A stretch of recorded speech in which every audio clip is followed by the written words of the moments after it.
Salut à tous, on se retrouve pour l'épisode 3249 du Zap Image. On commence aujourd'hui en ce mercredi 26 mars avec des anniversaires.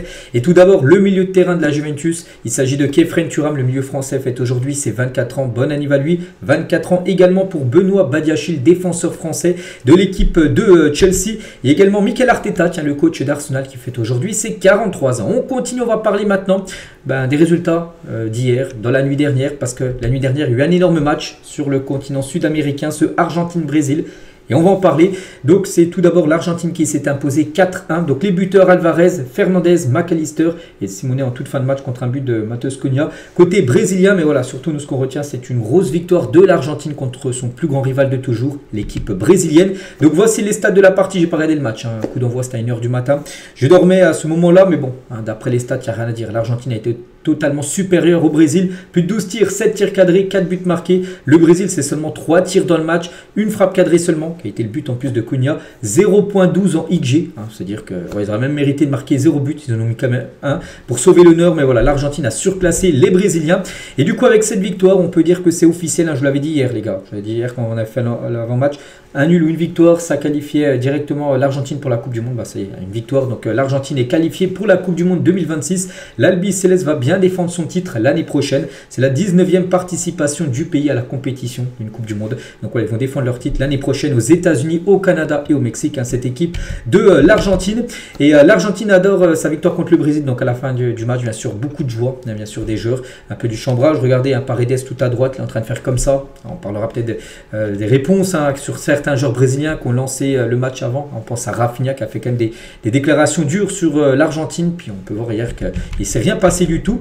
Et surtout le Brésil, les gars, ça fait quand même 19 ans que le Brésil n'a plus gagné en Argentine. Ils n'arrivent plus du tout à aller s'imposer en Argentine, cette équipe brésilienne. Et sur les 5 derniers Brésil-Argentine, peu importe, que ce soit en Argentine ou au Brésil, peu importe, on peut voir quand même qu'il y a 4 victoires de l'Argentine, un match nul, 0 victoire du Brésil sur les 5 derniers matchs depuis 2019.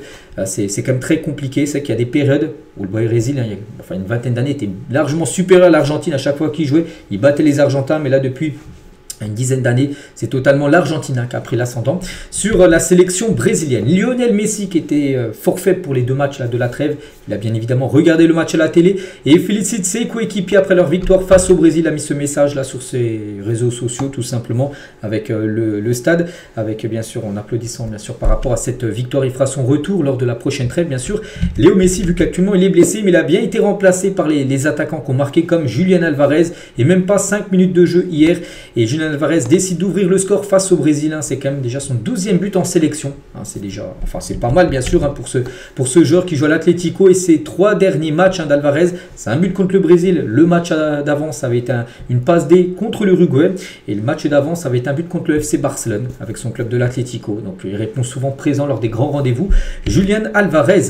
Et Alvarez et Enzo Fernandez, 2 buteurs lors du match, ont envoyé de la force à Lautaro Martinez en faisant sa célébration face au Brésil. Les deux ont été buteurs. On peut voir Alvarez et Enzo Fernandez.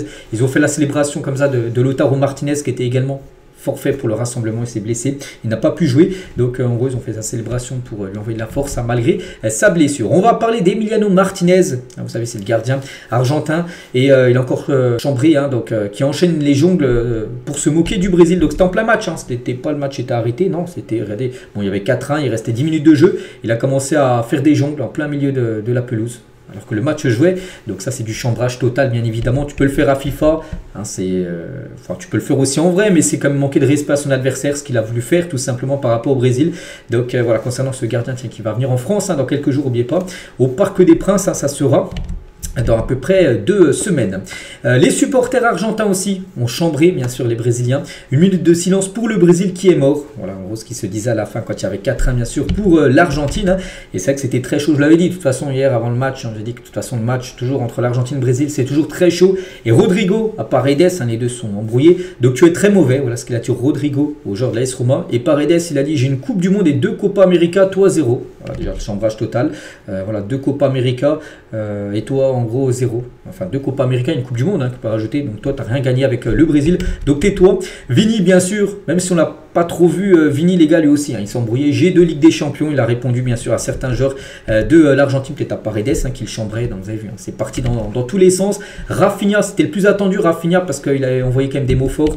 Hein, souvenez-vous les gars ce qu'il avait dit avant le match. Hein, mais de l'huile sur le feu avant de défier l'Argentine. Hein, c'était une journée avant la rencontre, il avait fait une petite interview, il a dit il faut les tabasser sans hésiter sur le terrain et en dehors s'il le faut. Je vais tout mettre pour marquer, qu'ils aillent se faire foutre. En Argentine, il faut vraiment frapper, faire mal. Ce sont des... Voilà, on peut voir le mot après. Donc bien sûr, ils l'ont entendu, hein, cette déclaration. Donc voilà, c'est pour ça que c'était très chaud. Un coup Tagliafico, tiens, joueur de Lyon, tacle violemment Rafinha, qui se relève directement. Hein, il s'est relevé directement, il n'a pas fait style qu'il avait mal. Et pousse Tagliafico, Paredes, les gars, intervient. Et ensuite, hein, il y a une bagarre entre les deux équipes. De toute façon, il y a eu pas mal de faux. Le match a été arrêté parce que ça, en gros, il y avait des débordements entre Brésiliens et Argentins. Et c'est que par rapport aux propos, là, je vous ai dit, hein, où il faut les tabasser, qu'ils aillent se faire foutre, tout ça. Donc, Paredes, il a dit, hein, il ne faut jamais, il répond à Rafinha, il ne faut jamais parler avant, surtout quand on ne peut pas le prouver sur le terrain. Hein, il a dit qu'il allait marquer. Rafinha, il a dit je vais tout mettre pour marquer. Alors, voilà, il a dit en gros qu'il va marquer contre l'Argentine. Bon, il l'a pas fait. Il a dit dès que Rafinha a dit ça, on l'a envoyé sur le groupe WhatsApp parce que les Argentins ils ont un groupe WhatsApp. Puis dès qu'ils ont vu cette déclaration, ils l'ont envoyé. Et bien sûr, ça a motivé tout le monde, hein, voilà, de voir ce que disait Rafinha sur l'Argentine. Alvarez, il a également dit hein, bien sûr, cette déclaration a rajouté du piment à ce match, mais avec toute humilité, on leur a donné une leçon. Voilà, en gros, par exemple, ce qu'Alvarez et Paredes a dit au Brésil et surtout à Rafinha, qui avait voulu chambrer, bien sûr, l'Argentine avant le match. Et c'est quand il arrivait au stade, hein, Rafinha, bon, il était filmé, donc avec lunettes, tout ça. Et il a été chambré par le compte X de la sélection argentine. En gros, une photo, toujours avec des lunettes, mais cette fois-ci d'Enzo Fernandez. Un peu les mêmes lunettes, bien sûr, que Rafinha portait. Avant, bien sûr, la rencontre. Et ça, côté brésilien, c'est que le Brésil, ça a été très compliqué. Regardez les notes, hein, des joueurs du Brésil. Voilà, il y a aucun... Enfin, il y a des notes peut-être au-dessus de la moyenne. 5.9, c'est comme au-dessus de la moyenne, mais c'est des notes au rouge. Je ne sais même pas si c'est sur 10 ou sur 20, mais bon, voilà, c'est que le Brésil est passé complètement à côté de son match hier. Hein. Et Felipe Melo, bien sûr ancien joueur du Brésil, hein, qui est à fond derrière ça, la Seleção, est furieux après la lourde défaite du Brésil face à l'Argentine et évoque Neymar. Il a dit hein, si tu dis que tu n'as pas besoin de Neymar, je te bloque. Neymar avec une seule jambe est numéro 10 titulaire pour l'équipe nationale brésilienne. Bon, Neymar, on sait qu'il est blessé, mais voilà, lui il dit en gros que voilà, le Brésil n'arrive pas sans Neymar. Bon, après, je ne sais pas s'il aurait été là, je ne sais pas si le score aurait été différent, mais bon, une chose qui est sûre, c'est qu'il n'était pas là. Et le Brésil s'est incliné 4-1, et c'est la première fois de son histoire hein, que le Brésil encaisse 4 buts lors d'un match de qualification à la Coupe du Monde. Bon, ils ont déjà encaissé, par exemple, 7 buts hein, lors d'une Coupe du Monde, hein, une demi-finale, hein, chez eux contre l'Allemagne, mais lors des matchs de qualification de Coupe du Monde, jamais ils avaient pris 4 buts lors d'un match, chose faite hein, hier. Donc voilà ce qu'il y a à dire sur ce piment, enfin palpitant Argentine-Brésil, où l'Argentine bien sûr qualifiée pour la future Coupe du Monde. On continue avec d'autres matchs, hein, 4 autres rencontres sur le continent sud-américain. La Colombie contre le Paraguay, de partout. Donc c'est dommage, hein, la Colombie menait quand même 2-0, ils se sont fait revenir en seconde période. Enfin juste un but avant la mi-temps, puis un autre but pris en deuxième mi-temps. Donc voici les statistiques de la partie. J'ai pas vu le match, mais bon, on peut voir même les tirs sont plutôt côté Paraguay, un 21 tirs contre 10 seulement pour la Colombie. Donc voilà, il y a à noter que Luis Diaz, les gars, il a commencé fort. Un but au bout d'une minute de jeu. Et à la 13e minute de jeu, John Duran, l'attaquant d'Al Nasser, et ben, c'est lui qui a été buteur sur une passe D de Luis Diaz. En un quart d'heure, enfin même 14 minutes, les gars, il a marqué un but, une passe D. Le joueur de Liverpool, mais ça n'a pas suffi vu que 1-0, 2-0, 2-1 et 2-2, ils se sont fait égaliser en seconde période. Il y avait le Chili contre l'Équateur. L'Équateur de William Pacho, le défenseur du PSG. Ben, ils ont été très solides à l'Équateur. Donc 0-0. À noter qu'ils ont marqué un but sur hors-jeu en toute fin de match. Ils nous ont gagné le match, mais bon, pas grave. L'Équateur, de toute façon, est deuxième derrière l'Argentine dans la phase de poule. Il y a des fortes chances de les voir à la future Coupe du Monde. Le Venezuela contre le Pérou, ça fait 1-0 pour le Venezuela. Rondon, l'unique buteur du match, un but juste avant la mi-temps. Il y avait la Bolivie contre l'Uruguay, 0-0. Pas de but hein, dans cette rencontre où les joueurs de l'Uruguay ont vraiment galéré parce que du côté de la Bolivie, le stade était à, je crois, plus de 4000 mètres. Il y a des joueurs, ils avaient du mal à respirer parce que c'est compliqué, les gars, de jouer dans ce stade qui est très haut en altitude. Tu n'as pas le même oxygène que si tu étais plus bas, en gros. Et vraiment, c'est pour ça que l'Uruguay, de toute façon, que ça soit l'Uruguay ou n'importe qui, le Brésil, l'Argentine, quand ils vont jouer en Bolivie, c'est toujours très compliqué là-bas. Donc, regardez, hein, 11 tirs, 0 tir cadré pour l'Uruguay. Hein. C'est vrai qu'il y a eu quand même 7 arrêts du gardien de l'Uruguay, 32 tirs pour la Bolivie, hein, certainement dû gagner cette rencontre. Du coup, les 5 résultats sur le continent sud-américain avec 2 victoires, le Venezuela et bien sûr l'Argentine l'Argentine contre le Brésil et le classement. Donc à la 14e journée, donc l'Argentine, ça est sûr. Hein, l'Argentine 31 points, pourquoi? Parce que c'est les 6 premiers qui sont qualifiés. Donc même si l'Argentine perd tous ses matchs, le Venezuela 7e ne pourra pas, ils ont 15 points, ils ont 16 points de retard, le Venezuela sur l'Argentine. Ils ne pourront pas en gros revenir sur eux. Bon, l'Argentine, de toute façon, n'allait pas perdre tous ses matchs, mais voilà, ceux sont qualifiés. L'Équateur, 23 points, très bien parti pour se qualifier. L'Uruguay, Brésil, Paraguay, Colombie et le Venezuela. Voilà, donc il y a 5 points d'écart entre le 6e et le 7e. Donc le 7e en jaune là jouera un match de barrage contre une équipe d'un autre continent, voilà, pour se qualifier. Pour la future Coupe du Monde, et pour l'instant Chili, Pérou et Bolivie sont pas qualifiés pour la future Coupe du Monde. On prend la direction cette fois-ci du continent africain. Là aussi il y avait beaucoup de matchs hier soir. Et on va faire le tour. On commence tout d'abord avec le Sénégal qui joue contre le Togo. Et victoire des Sénégalais 2-0, Pape Matar Sarr buteur et Moussa Niakhaté également buteur. Donc voilà, belle victoire 2-0 pour les Sénégalais de 4 tirs cadrés, 2 buts marqués. Le Togo comme 6 tirs cadrés, hein, ils ont eu plus de tirs cadrés, mais 6 arrêts du gardien sénégalais qui est, je crois, Edouard Mendy, hein, c'est lui toujours le gardien. Donc voilà, belle victoire hein, bien sûr du Sénégal. À noter que Hassan Diao était titulaire pour la première fois avec le Sénégal. Il n'y a pas qu'il ait le choix entre l'Espagne et le Sénégal, il a choisi de représenter le Sénégal. Hier, première fois qu'il était titulaire avec sa sélection. Il y avait également le RDC, enfin la RDC qui jouait du côté de la Mauritanie, victoire de la République démocratique du Congo, 2-0 en Mauritanie, belle victoire, une victoire importante. Pourquoi je vais vous montrer juste après le classement. Donc 2 tirs cadrés, 2 buts, voilà, ultra efficace. La RDC et aussi ce match, parce que là les 3 matchs que je vous ai parlé, ils sont tous dans la même poule. C'est match nul entre le Soudan et le Soudan du Sud, 1-1 entre ces deux équipes. Donc pourquoi j'ai parlé de ces 3 premiers matchs? Parce que c'est très serré. Donc pour l'instant, c'est la RDC qui est en tête de la poule avec 13 points, le Sénégal 12 points et le Soudan 12 points. Mais pas, c'est le premier qui se qualifie, le deuxième jouera les barrages. Donc voilà, pour l'instant, on peut voir que c'est extrêmement serré. Après, on passe au Togo 4 points, Soudan du Sud 3 points, Mauritanie 2 points. Mais voilà, le premier qualifié. Donc c'est pour ça que là, il y a 3 places. Enfin, 3 équipes pour une place. La première place, et pour l'instant, c'est la RDC qui est la mieux classée. Voilà. Donc, il y aura beaucoup de suspense lors de la prochaine trêve internationale qui aura lieu au mois de juin prochain. On continue, on va parler de l'Algérie qui joue contre la Mozambique. On a parlé hier. Hein. C'était un match où les deux équipes étaient à 12 points. Donc, voilà, pour la Mozambique, c'était le match le plus important de leur histoire. Bon, ils ont perdu 5-1 hier en Algérie, hein, qui était totalement plus forte hein, que la Mozambique. Donc Amoura a marqué un triplé. Il y a qui Mondi et Adjam, je crois, le dernier buteur.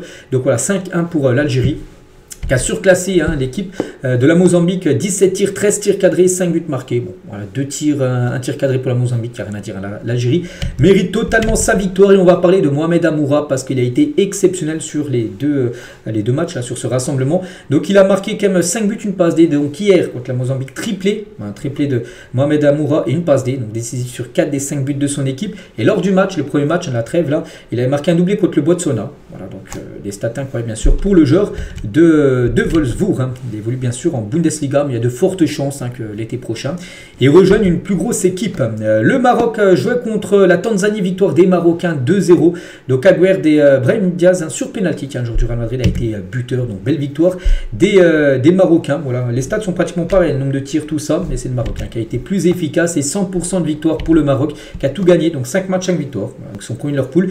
Ils ont quand même désormais 9 points d'avance sur le deuxième qui est le Niger, donc le Maroc très bien parti pour se qualifier pour la future Coupe du Monde avec 9 points d'avance, hein, ça sent très bon pour eux.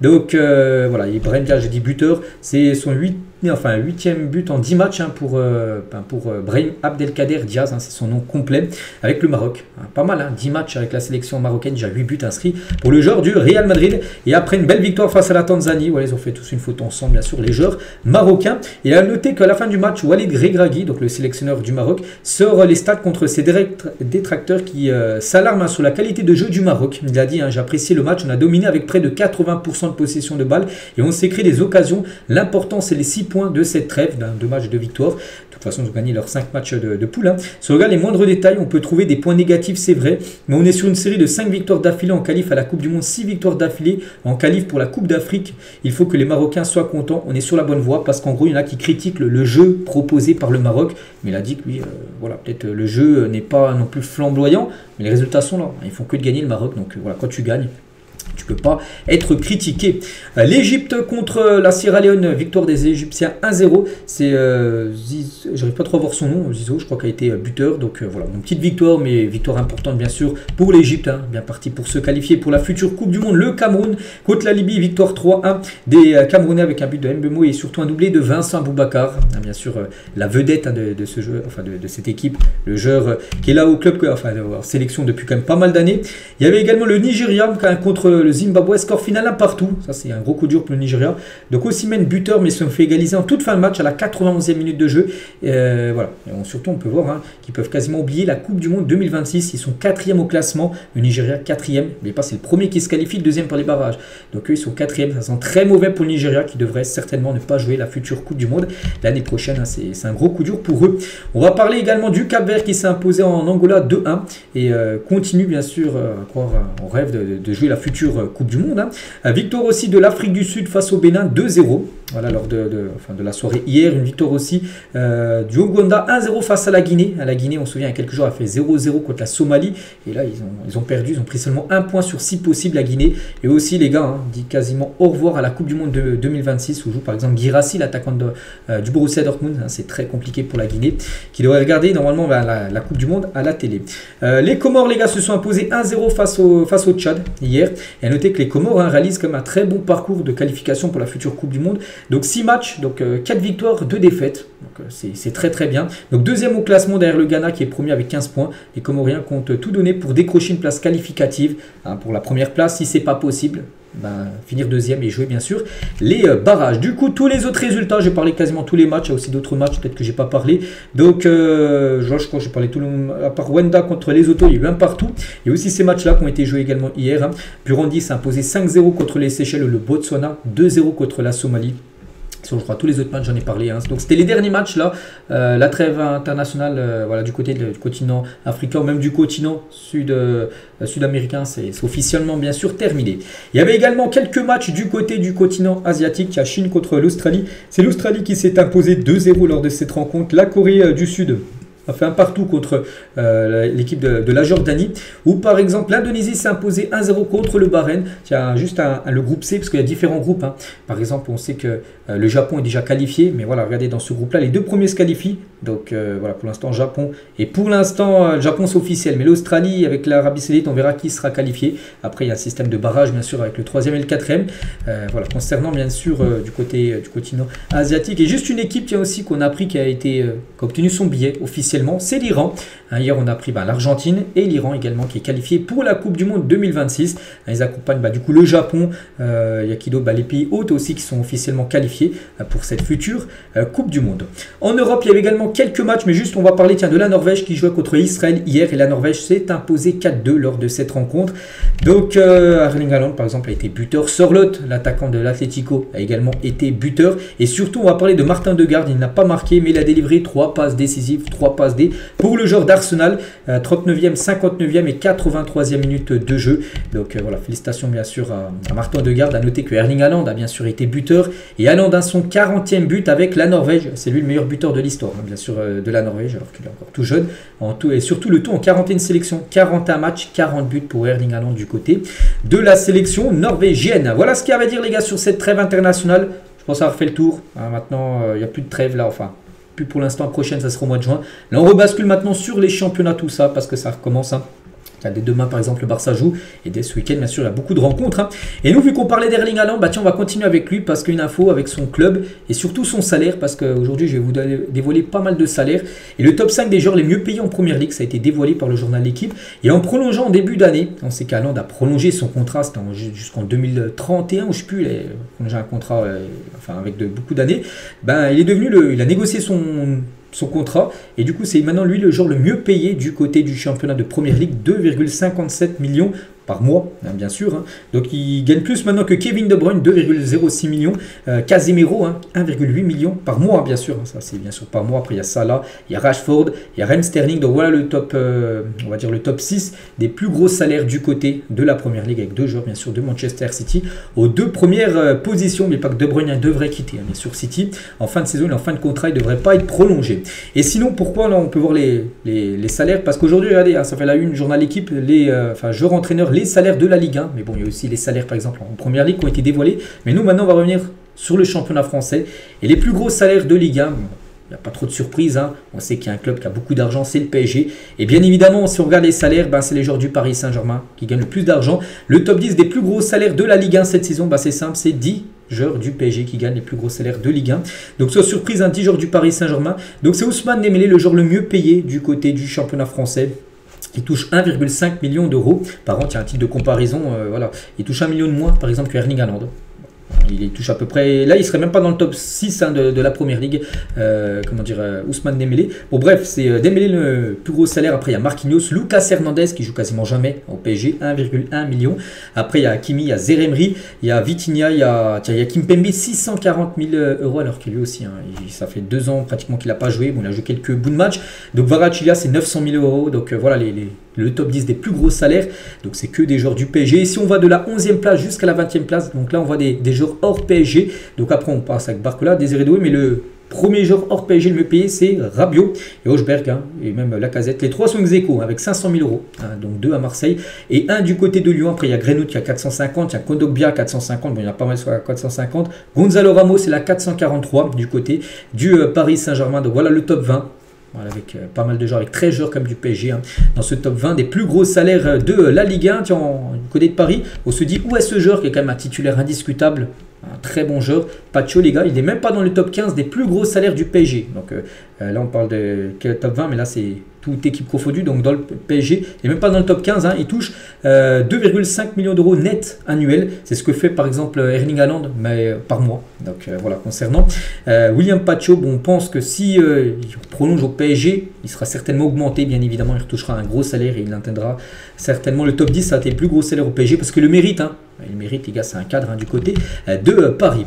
Il y a d'autres joueurs du côté du PSG, Ibrahim Mbaye, un tout jeune joueur né en 2008, touche un salaire brut d'1,2 million d'euros par an, donc brut, donc net c'est 600 000 euros à l'année, il touche. Son salaire est évolutif sur 3 ans, il a sorti d'une prime à la signature conséquente depuis la perte de Kingsley Coman. Le Paris Saint-Germain veut mettre les moyens pour sécuriser ses talents, parce qu'à l'époque, Kingsley Coman, il n'avait pas vu de contrat, puis il avait un salaire un peu à la baisse, vu que c'était un jeune joueur du côté du PSG, du coup il était parti. Et maintenant, ça, le PSG ne veut plus. Ils veulent sécuriser leur pépite. Et Ibrahim Mbaye, je ne sais pas si vous le connaissez, les gars, il est tout jeune. Il est né en 2008. C'est un sacré talent. Je crois qu'il a 16 ou 17 ans. Donc voilà, c'est un joueur que le PSG souhaite conserver. Ils ne veulent absolument pas qu'il aille ailleurs. C'est pour ça qu'ils ont sorti un bon petit salaire avec aussi des primes, une belle prime à la signature. Voilà, quand il augmentera son contrat. Donc voilà, pour sécuriser bien sûr ces joueurs-là qui restent bien sûr au club. Le top 10, cette fois-ci des salaires à l'Olympique de Marseille. Voilà, que du côté de Marseille. Donc c'est Hojbjerg, Hojbjerg et Rabiot, les 2 plus gros salaires. Après il y a Benasser 450 000, Greenwood aussi, Amin Harit c'est 275, Amin Gouiri c'est 270, aussi c'est des gros salaires bien sûr du côté de l'OM. Et concernant Chancel Mbamba, qui est écarté, qui n'a pas joué cette saison, il a 270 000 euros. Tiens, il est même, bon, il n'est pas là, donc il devrait être 11e, on va dire, Mbamba, au même niveau que Gouiri, 270 000 euros alors qu'il joue pratiquement jamais. Chancel Mbamba, le défenseur de la RDC. On va parler d'une autre équipe, c'est du côté du Stade Rennais. Donc Seko Fofana, nouveau joueur de Rennes, touche 400 000 euros brut mensuels au Stade Rennais hors prime. Même salaire pour Brice Samba, qui avait quitté Lens pour rejoindre l'équipe de Rennes. Ce sont les 2 plus gros salaires de l'histoire du club. Voilà les 2 là qu'on rejoint l'équipe de Rennes, c'était en janvier dernier, souvenez-vous. Au même rang que Steven Nzonzi, ancien joueur également de Rennes. À l'époque, le champion du monde français en 2018 avait touché aussi 400 000 euros brut au mois. Donc c'est en gros ces 3 joueurs là qui ont touché les plus gros salaires de l'histoire du Stade Rennais, 2 actuellement, donc Fofana et Brice Samba. Les salaires aussi de la Ligue 1 sur les entraîneurs, bon là c'est surprise, c'est Luis Enrique, l'entraîneur du PSG, le mieux payé, 1 million. Voilà, par mois. Donc c'est quasiment le double de Roberto De Zerbi, 550 000 euros par mois. Du côté de l'OM, après il y a Paulo Fonseca, 320, Adultère, 250. Bon, pour voir chaque entraîneur combien il gagne à peu près. Voilà, du côté de chaque équipe de Ligue 1. On continue, on va parler de Kylian Mbappé. Et si on regarde dans les 5 gros championnats en Europe, donc la Ligue 1, la Première Ligue, la Bundesliga, la Liga, la Serie A, et ben c'est Mbappé le joueur le mieux payé de tous les joueurs. Donc il touche 2,67 millions d'euros. Donc Mbappé joueur le mieux payé des 5 grands championnats. Le français devant Erling Haaland, qu'on a parlé tout à l'heure, et Vini Junior en tête du classement. Donc voilà, Mbappé, Haaland et Vini sont les 3 joueurs les mieux payés. Voilà, dans les gros championnats en Europe. Et s'il était resté au PSG, donc là il touche quand même 2,67. par mois. Mais s'il serait resté au PSG, il aurait touché le double en gros. S'il serait resté au PSG, Mbappé aurait perçu un salaire global de 250 millions brut. Donc brut après net, ça aurait été la moitié, mais même la moitié les gars, c'est énorme. Hein. Bon bref, ça aurait fait 70 millions de salaire, plus des primes, plus les primes et les droits à l'image, hein, qui sont aussi énormes, hein, ça équivaut quasiment au salaire.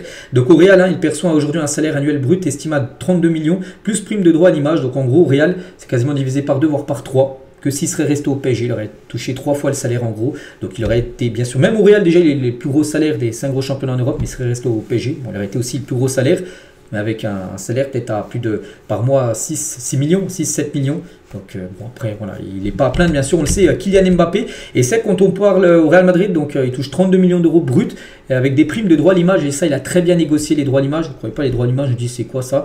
Et ben, tu gagnes beaucoup d'argent. Hein. Et surtout quand tu es Kylian Mbappé, quelqu'un de très médiatisé comme ça. Donc le Real Madrid a fait une exception pour Mbappé. Le Français a négocié 80%, c'est énorme, hein, de ses droits d'image lors de sa signature, alors que le Real Madrid en accorde généralement seulement 50% maximum, hein, quand un joueur n'a pas de droit à l'image au Real. C'est moitié pour le Real. Vraiment, si en plus tu es un bon joueur, hein, tu peux négocier 50%.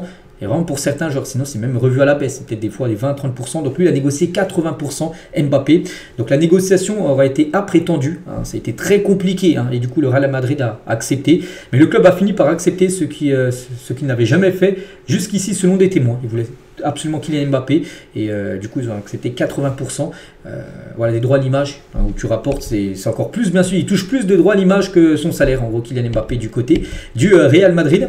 Et toujours tiens du côté du Real aussi d'autres infos. Et Pérez, hein, le président, a accordé une prime de 250 000 euros à chaque joueur du Real Madrid pour avoir éliminé l'Atlético Madrid et s'être qualifié en quart de finale de Ligue des Champions. Voilà, tous les joueurs ont reçu cette prime de 250 000 euros pour cette qualif en quart de finale. Toujours du côté du Real, donc on parlait de Mbappé, hein, qui est arrivé gratuitement au Real, mais c'est vrai que le Real a fait quand même des gros coups ces dernières années. Rudiger qui avait quitté Chelsea pour le Real gratuitement, ou David Alaba qui avait quitté le Bayern Munich pour le Real Madrid gratuitement. C'est vrai que ces 3 joueurs sont arrivés pour 0 €. Du côté du Real, ils ont tous touché bien sûr une prime à la signature, plus ou moins grande. Hein. Bon, Mbappé il a touché quand même pas mal en prime à la signature. Et un joueur qui devrait aussi, on pourrait le mettre bientôt, en quatrième ligne en bas, et ben Alexander Arnold. Fin de contrat avec Liverpool. Hein, j'en parle quand même régulièrement. J'ai dit qu'il ne veut absolument pas prolonger. Oui, hein, ça se confirme. La signature de Trent Alexander au Real Madrid est imminente. Fabrizio Romano, même lui le dit, hein, il est très proche de signer au Real. La proposition de contrat a été envoyée à son entourage. Ça y est, le Real Madrid a envoyé le premier contrat à Alexander Arnold pour signer un pré-contrat. Donc après, il arrivera pas avant la fin de saison. Il arrivera bien sûr le 1er juillet, dès que son contrat avec Liverpool sera fini. Donc Fabrizio Romano, il dit que le salaire n'est pas fou, indique Fabrizio Romano. Voilà, le Real Madrid lui a proposé tant en argent. Bon, ça reste quand même un beau salaire, bien sûr, mais c'est pas un salaire. Il ne va pas toucher comme Mbappé, bien sûr. Ouais, il sera peut-être, je suis pas payé peut-être entre la 5e et la 10e place des salaires les mieux payés du côté du Real Madrid. Mais voilà, concernant Alexander Arnold, hein, pas de souci, rejoindra bien le Real. Toujours avec le Real, Raúl Asensio, joueur né en 2003, va prolonger jusqu'en 2029 au Real Madrid. Ce joueur de l'équipe B il y a encore quelques mois. Maintenant, il est en équipe première et vu qu'il fait des bonnes performances pour le récompenser, le Real Madrid va prolonger son contrat. Et un autre joueur du Real, vu qu'on parlait d'eux, là j'ai regroupé un peu les infos sur le Real. Endrick s'inquiète de son temps de jeu. Pour être honnête, hein, j'ai peur de ne pas participer à la Coupe du Monde parce que c'est un de mes rêves. Donc la Coupe du Monde l'année prochaine, c'est son objectif de jouer ce mondial avec le Brésil. Le problème, il faut qu'il joue en club. Donc là, il a été appelé pour ce rassemblement parce qu'il a remplacé Neymar. Et de base, si Neymar n'aurait pas été blessé, il n'était pas appelé Endrick. Hein. Donc là, il a été appelé. Bon, après, il n'a pas joué sur ce rassemblement. Mais voilà, il sait qu'il devra jouer. Il a dit, hein, c'est difficile d'être dans le plus grand club du monde et de ne pas toujours avoir l'occasion de jouer. Mais chaque fois que je joue, je veux montrer un peu de mon jeu pour être convoqué en sélection. Je pense que le mieux pour lui, je ne cache pas, s'il va absolument jouer la Coupe du Monde l'année prochaine, c'est de partir en prêt, peu importe, mais aller dans un club où il peut avoir du temps de jeu. Là, il aura des chances de jouer à la Coupe du Monde parce que s'il refait encore une saison tout le temps sur le banc, je ne vois pas comment il pourrait être appelé avec la Seleção l'été prochain. Toujours du côté du Real et du Brésil aussi, tiens. Donc après une rupture complète du ligament croisé et ménisque atteint, Militão a repris l'entraînement individuel et ça c'est une très bonne nouvelle pour le Real Madrid. N'oubliez pas qu'il s'est fait quand même les ligaments croisés 2 saisons consécutives. Hein. Il avait fait la saison dernière, en tout début de saison, il l'a fait saison là, cette saison actuelle, en tout début de saison. Et là, il revient. Voilà, il revient. On peut voir qu'il a repris l'entraînement individuel pour l'instant. Bon, après, est-ce qu'il jouera avant la fin de saison? Je ne sais pas. Peut-être la Coupe du Monde des clubs, hein, ça peut être un objectif pour lui, ou même Dani Carvajal également qui a pour objectif de venir pour cette Coupe du Monde des clubs. On va parler de Dominik Szoboszlai. On a parlé ces derniers jours avec le clash qu'il a avec Arda Güler hein, après le match entre la Turquie et la Hongrie. Donc Szoboszlai s'est fait déchirer par les supporters turcs après son clash avec Arda Güler. Plus de 71 000 commentaires. Hier, j'ai dit qu'il y en a plus de 66.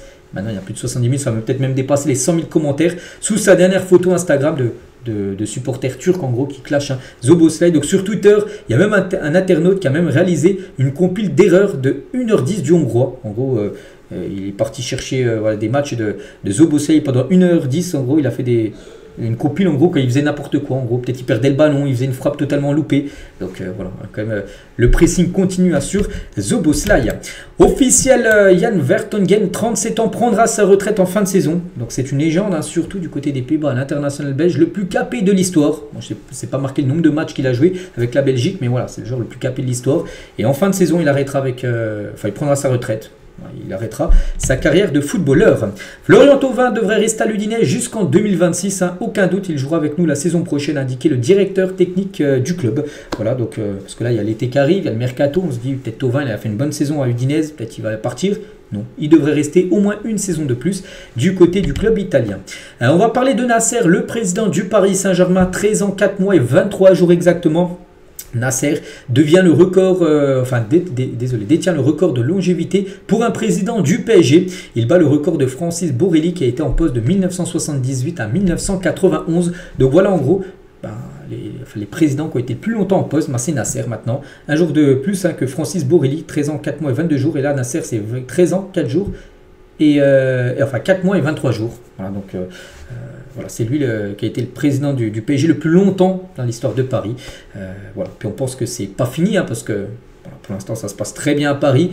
Et voilà, c'est un projet à très long terme, bien sûr, Nasser du côté du PSG. Donc, je pense qu'il va rester encore quelques années du côté du club parisien. Tiens, toujours avec le PSG, on va parler d'un joueur de Paris, hein, Carlos Soler. Je pense qu'il y en a beaucoup qui l'ont oublié. Il appartient à Paris, il est prêté actuellement à West Ham. Mais West Ham n'achètera pas Carlos Soler l'été prochain. Le PSG envisage un prêt avec Valence en potentielle destination. Parce que le PSG avait pour espoir que West Ham lève l'option d'achat. Une option d'achat fixée aux alentours des 25 millions d'euros pour le joueur. Non, West Ham ne lèvera pas l'option d'achat. Et du coup, il reviendra à Paris. Paris le prêtera peut-être de nouveau. Mais cette fois-ci à Valence. Des nouvelles cas de Joey Barton, hein, condamné à 12 semaines de prison avec sursis. L'ancien footballeur de 42 ans a été reconnu coupable d'agression sur sa femme lors d'une dispute en état d'ébriété en 2021. Voilà, des infos concernant l'ancien joueur de Marseille. Alexander Isak est la cible prioritaire de Liverpool, cela même si Mohamed Salah est prolongé. Voilà, c'est vrai que c'est un objectif. Bon, il n'y a pas que Liverpool. Hein. Voilà, il y a aussi le Barça, il y a le PSG, il y a plein de clubs intéressés voilà, par Alexander Isak. Mais à Liverpool, les gars, ils veulent un grand numéro 9, peut-être aussi pour remplacer Darwin Nunez. Si on pense Isak vient à Liverpool, Nunez partira. Donc voilà, Isak est bien sûr le choix numéro 1. Chesney devrait prolonger jusqu'en 2027 avec le Barça. Hein, ce serait une année en gros, donc là il prolongerait jusqu'en 2026, plus une autre année en option.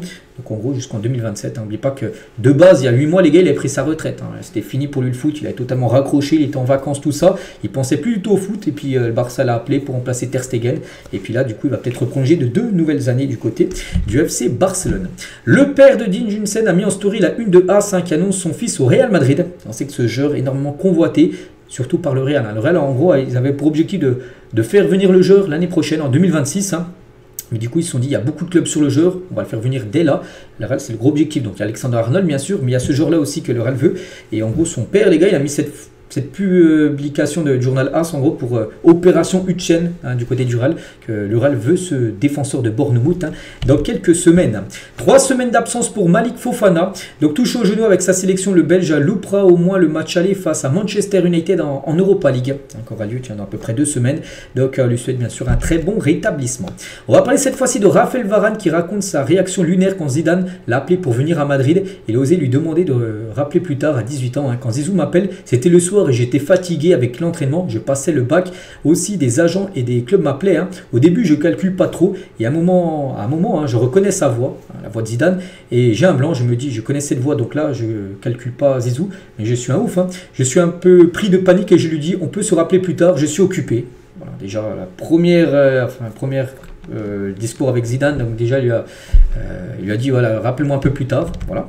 Toujours avec Varane, il ne pouvait pas faire plus pour gagner le Ballon d'Or de 2018 où il avait fini 7ème. Il a dit si j'avais le ressenti de pouvoir le gagner, c'était une année où tout m'avait réussi. N'oubliez pas qu'il avait gagné la Coupe du Monde, il avait gagné avec le Real la Ligue des Champions, donc bien sûr c'était quelqu'un qui pouvait remporter le Ballon d'Or, bien évidemment. Donc on bat tous les champions des autres championnats en Ligue des Champions. On réussit à la gagner 3 fois de suite alors que tout le monde voulait nous battre. Derrière, il y a la Coupe du Monde. De toute façon, je ne pouvais pas faire plus. Après ce que j'ai marqué en finale de Coupe du Monde, est-ce que j'ai choqué sur certaines actions? Ce n'est pas mon poste, ce n'est pas ce que j'ai apporté. Mais dans mon registre de ce que je sais faire, j'étais au top. Je ne pouvais pas faire plus, en gros, que lors de cette année 2018. C'est vrai, il a fini 7ème. Il aurait pu remporter, bien sûr, le Ballon d'Or. Mais pas que c'est même pas un joueur français qui a remporté le Ballon d'Or. C'était Luka Modric qui avait gagné ce Ballon d'Or 2018. Et Varane, et pour finir avec lui, n'a pas compris la façon dont les Bleus ont abordé la finale de la Coupe du Monde 2022 contre l'Argentine où ils sentaient une équipe qui était pas dedans en gros. Ce que j'ai ressenti, c'est qu'on jouait une finale, mais que ce n'était pas le dernier match de ta vie. Sur le moment, tu dois être transcendé. Tu joues une finale de Coupe du Monde. Ça arrive peut-être une fois, voire deux pour certains joueurs. Tu joues une finale de Coupe du Monde. C'est un match spécial, il ne faut pas te louper. Et on se souvient, le début de match, les gars, la première mi-temps avait été catastrophique. Même les 70 premières étaient catastrophiques quand Mbappé marque le triplé. Donc on joue avec la pression de l'événement, mais pas transcendé comme en 2018. En 2018, c'était pas pareil. L'équipe était totalement transcendée. On l'avait senti, bien sûr, lors du match contre la Croatie. Donc en 2018, il n'y avait pas d'autre option. On ne réfléchissait pas à si jamais on perd. Non, il n'y avait pas d'autre chemin. C'était on gagne et c'est tout. Voilà, en 2018, alors qu'en 2022, ils n'avaient pas la même optique. Puis du coup, l'Argentine, ils avaient cette optique-là de on gagne et c'est tout. Puis on a pu voir dans le match ce qui s'est passé. Il a dit si j'ai pensé après la finale, ouais, je me suis dit pourquoi on n'a pas eu ce truc en plus comme en 2018. Et voilà ce qu'il a pu dire par rapport à ça. Et on finit les gars juste aujourd'hui avec le PSG. Et à quoi devrait ressembler le futur maillot de domicile du Paris Saint-Germain la saison prochaine. Le design rend hommage à la Tour Eiffel. Donc voilà normalement le futur maillot du PSG saison prochaine version domicile. Donc avec bien sûr du quadrillage comme j'ai dit. C'est des motifs de la Tour Eiffel qui seront en plein milieu du maillot. Donc comme d'habitude un très beau maillot pour l'équipe parisienne. Donc voilà les gars tout ce qu'il y avait à dire aujourd'hui. J'espère que ça vous a plu. On se retrouve demain les gars, demain jeudi pour le prochain numéro. Je vous souhaite une très bonne journée et à demain.